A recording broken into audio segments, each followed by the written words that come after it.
Buenos días, muchas gracias por tus conceptos. Eh, Esto me pone ante un gran compromiso. Fundación Paraguaya empezó hace 30 años con un programa de microfinanzas en Paraguay. Empezamos con la idea de proveer maneras en que las personas en nuestro país generen más ingresos y pensamos que esa era la forma en que podrían solucionar todos sus problemas y salir de la pobreza.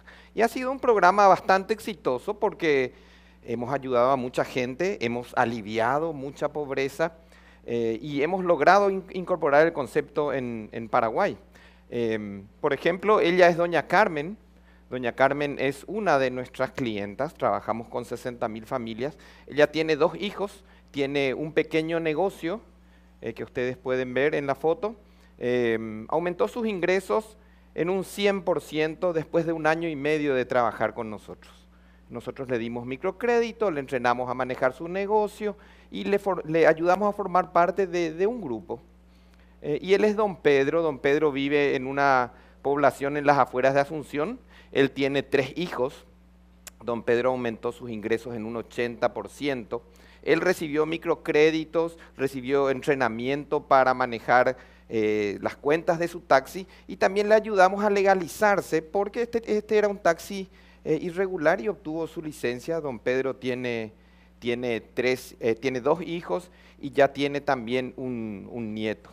Y podría contarles miles de historias sobre don Pedro y doña Carmen y sus equivalentes, porque hemos trabajado con más de 170.000 familias y hemos tenido números exitosos.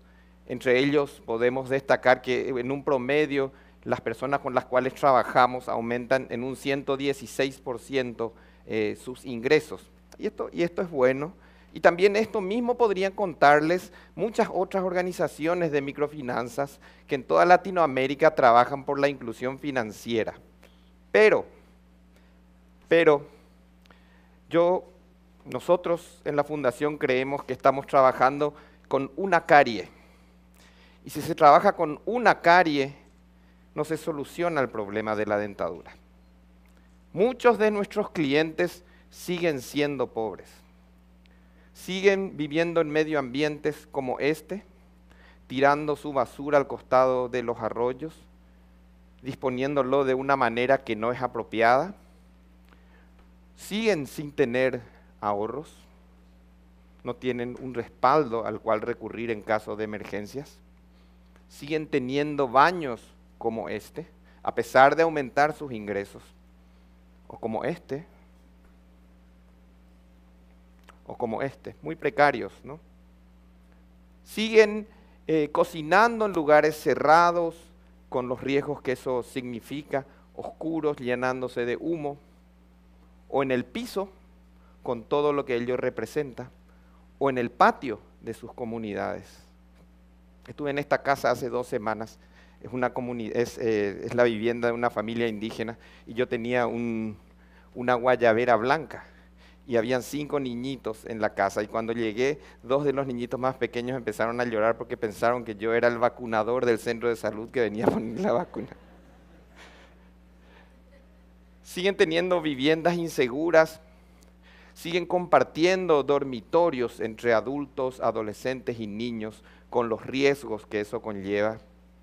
Y siguen teniendo caminos de acceso difíciles, cuando llueve no pueden salir de sus comunidades, no tienen medios de transporte apropiados que le permitan resolver un problema de salud cuando surge o sacar sus productos. Y no tienen tampoco acceso a una educación decente, o no mandan a sus hijos a la escuela o tienen escuelas como esta, que es una escuela típica en nuestro país.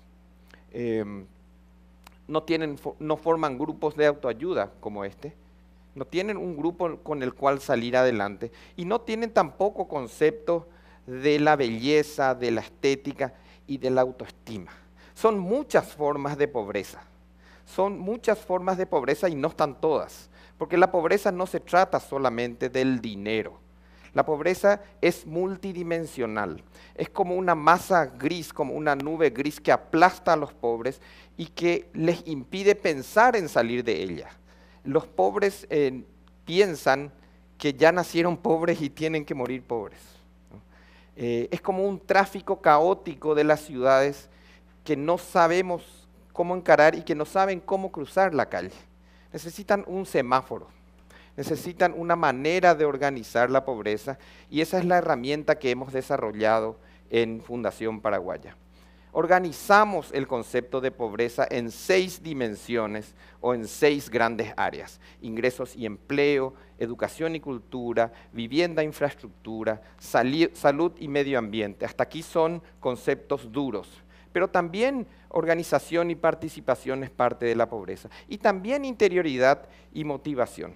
Dividimos la pobreza en estas 6 grandes áreas y elegimos 50 indicadores que de una manera muy sencilla puedan ilustrarla, de una manera sobre todo no comprensible a nosotros, instituciones que vamos a medir, sino comprensible a quienes están afectados por su condición de pobreza. Porque la salida de pobreza tiene que ver no solamente con el acceso a bienes y servicios o con adquirir conocimientos, sino con encontrar la motivación apropiada para poder sobreponerse a la pobreza. Entonces, cada uno de estos 50 indicadores los definimos como rojo, amarillo y verde por similitud al semáforo, significando rojo, pobreza extrema, amarillo, pobreza no extrema y verde, no pobreza, para cada uno de los 50 indicadores. Por ejemplo, la generación de ingresos. Hay una definición de la línea de pobreza nacional: extrema, no extrema y no pobreza. Estas son las cifras para Paraguay. Pero otros conceptos, como agua potable, definimos que una familia paraguaya que tiene una canilla en su vivienda no es pobre. Si tiene un pozo, es pobre pero no extremo. Y si tiene que transportar el agua desde fuera de su propiedad, allí sí es pobre extremo. Esto es perfectamente comprensible para la familia. O documento de identidad.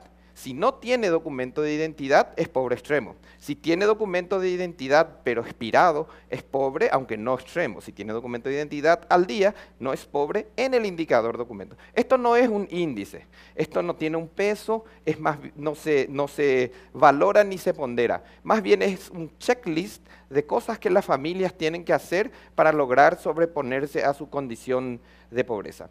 Y usamos tecnología. Las familias se autoevalúan usando un software que hemos desarrollado para que esto sea posible. Es una autoevaluación que toma entre 30 y 40 minutos con fotografías. Este es el indicador del agua, por ejemplo. Ustedes pueden ver fotografías que muestran la condición de pobre extremo, pobre no extremo y no pobre, ¿no? O disposición de basura, una fotografía de un patio muy desordenado con basura por todos lados, una fotografía de un pozo para tirar la basura o un servicio de recolección de basura. Y así para cada uno de los 50 indicadores. Es fundamental la autoevaluación porque ahí es cuando las familias toman conciencia de su condición y pueden pensar en cómo salir de la pobreza. Y esto es como luce un mapa de pobreza de una familia, con rojos, amarillos y verdes para los 50 indicadores. A partir de esto, la familia puede elegir cuáles son sus indicadores prioritarios y en los cuales va a trabajar este año. Como dije antes, también organizamos a las familias en grupos, aunque no se puede leer, así es como luce el semáforo de un grupo. Cada una de las columnas son familias y hay rojos, amarillos y verdes por todos lados. Como dice Tolstoy en su novela Ana Karenina, podemos decir lo mismo de la pobreza. Todas las familias pobres, cada una es pobre a su propia manera. La pobreza de una familia no es igual a la pobreza de otra familia. Algunas necesitan vacunas, otras necesitan educación, otras necesitan generar mayores ingresos. Entonces, se trata de trabajar de manera individual y no masiva en la solución de la pobreza de cada familia. Este software nos permite también georreferenciar y eso entonces se constituye en un insumo importantísimo para que otras ONGs, gobiernos locales y empresas privadas de nuestro país puedan dirigirse directamente a las familias que necesitan solución de su problema en el indicador que esa ONG o esa empresa privada está en condiciones de resolver. Y nos centramos en la familia. Al comienzo hablamos de un aumento de 116% en los ingresos de doña Carmen. Doña Carmen tiene 2 hijos. Si esta familia tuviera un aumento de 116% de sus ingresos, no significaría nada. Entonces tenemos que considerar la familia y su brecha de pobreza para poder medir apropiadamente si la estamos sacando o no de la pobreza. Y necesitamos igualmente tener en claro que la riqueza ya está dentro de las familias. Nuestro rol como organizaciones es encontrar la manera de frotar la lámpara como Aladino para poder liberar la energía que esa familia tiene adentro. Encontrar las metodologías apropiadas para hacer que ellas surjan y salgan adelante. Para ello necesitamos definir claramente el problema.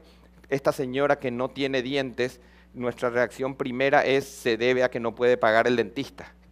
Pero puede ser que tenga miedo del dentista, o puede ser que ninguna señora de más de 65 años tenga dientes en su comunidad, entonces es culturalmente aceptado que eso no es un problema, ¿no? Así es que tenemos que identificar claramente el problema y encontrar las fuentes de influencia para cambiar el comportamiento.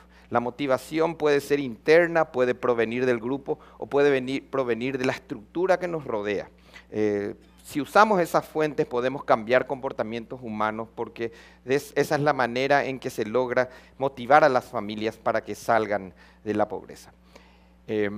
Esto no es una herramienta de diagnóstico simplemente, esto nos permite viabilizar soluciones. Algunas soluciones las provee la Fundación Paraguaya directamente. Soluciones que tienen que ver con la generación de ingresos las proveemos a través de microcréditos, microfranquicias, organización organización grupal para negociar, contactos, etc. Otras soluciones provienen de nuestros aliados. Avina ha sido un gran proveedor de soluciones en Paraguay porque tiene una vasta red de líderes con quienes estamos trabajando diariamente. Pero también trabajamos con organizaciones a nivel nacional, como la Fundación Visión, que es una organización de salud visual, que ha entrenado a nuestros oficiales de crédito para que puedan detectar cataratas, ¿no? Eso no es ciencia nuclear, es relativamente sencillo, un entrenamiento de 4 horas y una linternita. Y también con organizaciones y gobiernos locales. Esa es la segunda manera de proveer soluciones. Y la tercera manera es a través de los mismos beneficiarios. Organizarlos para que estén en condiciones de resolver sus problemas. Peticionar a las autoridades por mejores caminos. Peticionar a las autoridades para que mejoren las plazas. Peticionar a las autoridades para que acerquen una escuela, ¿no? Son 3 maneras de encontrar soluciones. Tenemos un mapa al comienzo y gracias a ese mapa podemos viabilizar soluciones. Un mapa que nos da una lista de cuestiones relativas a la pobreza, pero que también está georreferenciado. Y estamos empezando a tener éxito. Hemos logrado que 18.000 familias superen la pobreza en el indicador de ingreso en los 3 últimos años. También hemos logrado que, esto es distinto de hablar de porcentajes de aumento. Estamos hablando de medir la brecha de pobreza y superar la brecha de pobreza, ¿no? También hemos logrado que 1.600 familias superen todos los 50 indicadores de pobreza. Y lo que es más importante, hemos logrado que un 80% de las familias que en el año 2011 y 2012 superaron la pobreza permanezcan por sobre la línea de pobreza. El mensaje que les quiero dejar es que la energía ya está dentro de las familias. Nosotros creemos que esta es una herramienta que nos ayuda a frotar la lámpara y a liberarla. Muchas gracias.